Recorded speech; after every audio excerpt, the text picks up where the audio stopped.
All right, today we're working on the Commute and Food worksheet.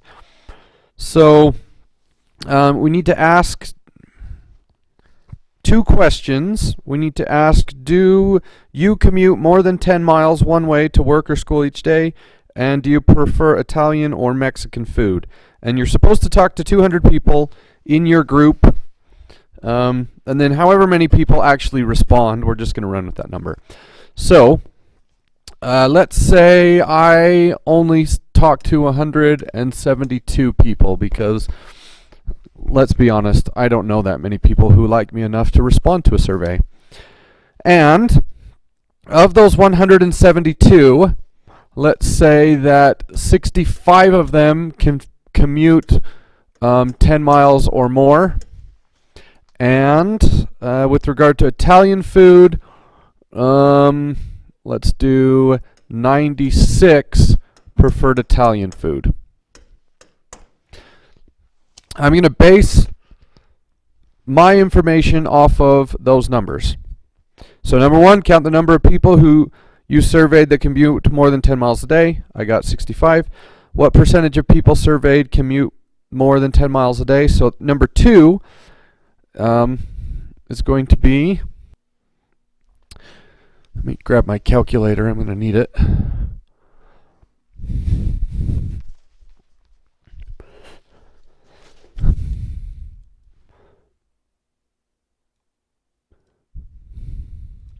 Okay, so I need a percentage.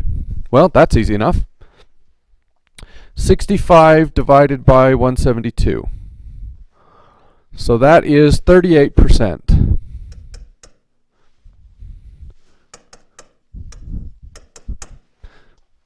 Okay. What is the standard deviation of that list? So I'm dealing with this information. So I know in my box I have 0.38 and 0.62. Well, that's not what's actually in the box. I think that 38% of the people I know commute more than 10 miles a day, but there's no way to know for sure. The best I can do is pretend that what I did was correct. So I stick this in the box right there, and then I do 100 minus 38, and I get 62, and I put that in there. So basically I've built a box with 38% ones and 62% zeros. Because there are only two different types of tickets in the box, I can use the SD shortcut. So I do the square root of 0.38 times 0.62. And your numbers are going to be different, of course, but the process is the same. So 0.38 times 0.62, and I get a standard deviation of 0.485. Okay, number 4, create a 95% confidence interval for the percentage who commute more than 10 miles a day. So the true amount for how many people, what percentage of people commute more than 10 miles a day, hopefully is close to 38. If I've done my survey correctly, which I'm sure I haven't, because we're not worrying about that too much, the true percentage should be somewhere close to 38%, but I'm going to be off. So the true number lies on the number line somewhere. So the true number is right here. I just don't know what it is. Okay? And I have created a number that's 38%, and maybe that's right here. Well, that number is going to be off by some amount. It could actually be on this side. Wow, that's not what I expected to happen. It could actually be on this side. We don't know. So what we're going to do is draw a window around the number that I got and hope that that window captures the true percentage. So instead of a single line, I actually want to create this interval where 38 is right in the middle, and then hopefully that window will capture the true amount. And the width of that window depends on how sure I want to be. And generally, we do what is called a 95% confidence interval. Okay? I want to be 95% confident that my window captures the true value, whatever it is. So we know about the 68, 95, and 99.7 rule. The 68 rule is 1 standard error, 95 is 2 standard errors, and 99.7 is 3 standard errors. So how big is a standard error? Well, in this case, that would be SEP. The SEP is simply the standard deviation divided by the square root of D. And there are 3 different SE formulas. We're using the SEP formula in this case. So I take my standard deviation, 0.485, divide that by the square root of how many draws I had, which was 172. And I get 0.037, which is a decimal that needs to be turned into a percentage. So I get plus or minus 3.7%. Okay? So my sample yielded 38%. But I could be off by as much as 3.7%. And that corresponds to a 68% confidence interval. I am 68% confident that the true percentage is, well, let's look. 38 minus 3.7 and 38 plus 3.7. I am 68% confident that the true value is somewhere between 34 and 41.7. But nobody does that. Nobody uses a 68% confidence interval. That's just too inaccurate. We usually use a 95% confidence interval. So instead of doing 3.7 on the right and 3.7 on the left, we're going to do 2 copies of 3.7 and 2 copies of 3.7. So we actually need to double this.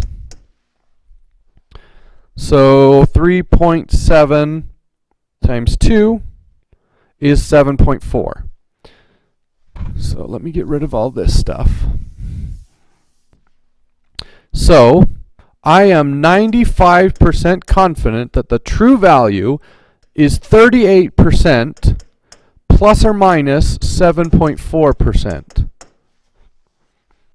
And I could calculate what that is, so it would be from 30.6 up to 45.4. So I'm 95% confident that the true percentage of people who commute 10 miles or more a day, or in one direction, is somewhere between 30.6 and 45.4. Now that's a pretty big window, right? From 30 to 45, that's a large window. And if I want that window to get smaller, then I need to talk to more people. The more people I talk to, the narrower the window is going to get. Okay? Well, what if I wanted to do a 94, well, that's a bad number. What if I wanted to do a 98% window? Well, you can do that. If you look at your z-score table and you go to area at 98, we get a z-score of 2.32, which means if you want to be 98% certain, then you multiply your standard error by 2.32. We usually just do 95 because it's, well, that's just the number that we've chosen actually. But you can do any window you want. You just look at the z-score table, find your percentage, convert that into your z-score, and then take your z-score and multiply it by your standard error. All right. So, number 5, what are the other confidence intervals for the other groups? So you would just gather those from other people, but during the coronavirus outbreak, we probably won't do that. Okay. So number 7, combine all of the totals of each group into a single number and calculate that class percentage. So I've done that. I've sent it out to you. The numbers we got said we surveyed a total of 1076, and we ended up with 44%. So we need the SD of that list, which is the square root of 0.44 times 0.56. So the SD is 0.496. So the standard error for percentage would be 0.496 divided by the square root of 1076.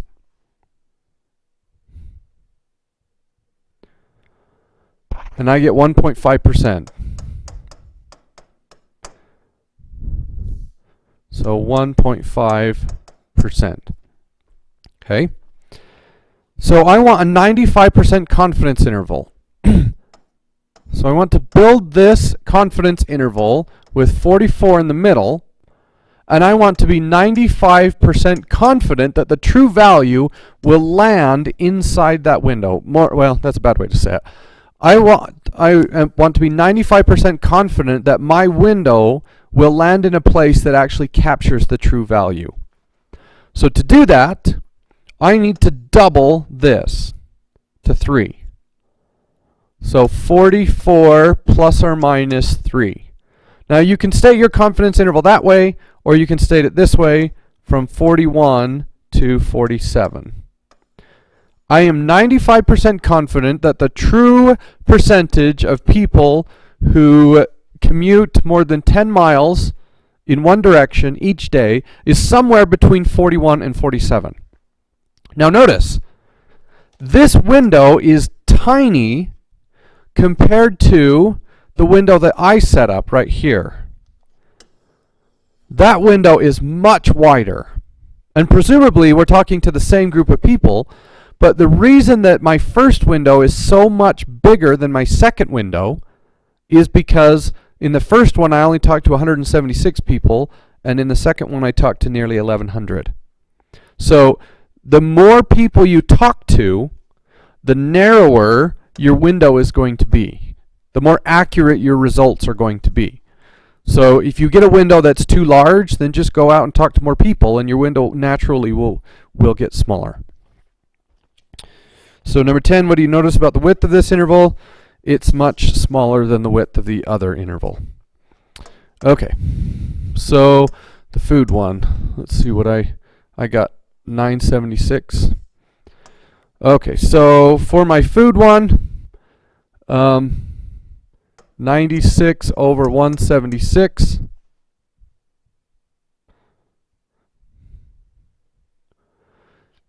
I get 54.5%. Okay, need to calculate an SD. So that's the square root of 0.545 times 455. So square root of 0.545 times 0.455, and I get an SD of 0.498. Okay, well, I need an SEP, so I divide that by the square root of 176. So divided by the square root of 176. And I get 3.7%. So my answer is 54.5 plus or minus 3.7%. Now if I want a 95% confidence interval, I need to double this. So 3.7 times 2 is 7.4. So 54.5 plus or minus 7.4. Or I could state it the other way. Minus 7.4 and then plus 2 times 7.4. I just cheated. So I am 95% confident that the true percentage of people who prefer Italian food is somewhere between 47.1 and 61.9. Okay. When the class did this as a whole, we ended up with 35% Italian. So we talked to 1,076 people and 30, what did I say? Sorry, gotta go look it up again. 35%. So I need an SEP. SEP is going to be the square root of 0.35 times 0.65, that's the standard deviation, divided by the square root of 1076. So square root of 0.35 times 0.65, that gives me a standard deviation of 4.77. Divide that by the square root of 1076, and I get we'll just say 1.5%. Now, to get a 95% confidence interval, 95% is 2 standard errors to the right and 2 standard errors to the left. So I need to double this to 3. So my 95% confidence interval is 35 plus or minus 3. Or you can write it 32 to 38. Now notice, this window only has a range of 6. And I'm 95% confident that that range will capture the true percentage. I might be wrong. The true percentage might be 31%, and I really will never know. But I'm 95% confident that the true range is in there. If I go up here, look how wide this window is. That's a window of almost 15. And the reason why that window is so much bigger is because I didn't talk to as many people. The top window only includes 176 people, so it has a width of 15. And the bottom window, I talked to 1,076 people, and it has a width of 6. So the more people you talk to, the better off you're going to be. So what are the other confidence intervals for the other group? We're not gathering that. Are there any values that land within the confidence intervals of all the groups? Maybe, maybe not. Oh, and then the 95%. And what do you notice? It's much, much narrower. Okay, I hope that helps. That video should help you on the next worksheet too. They're basically the same, just a different set of information. Okay, if you have any other questions, please email me and I can try to help out.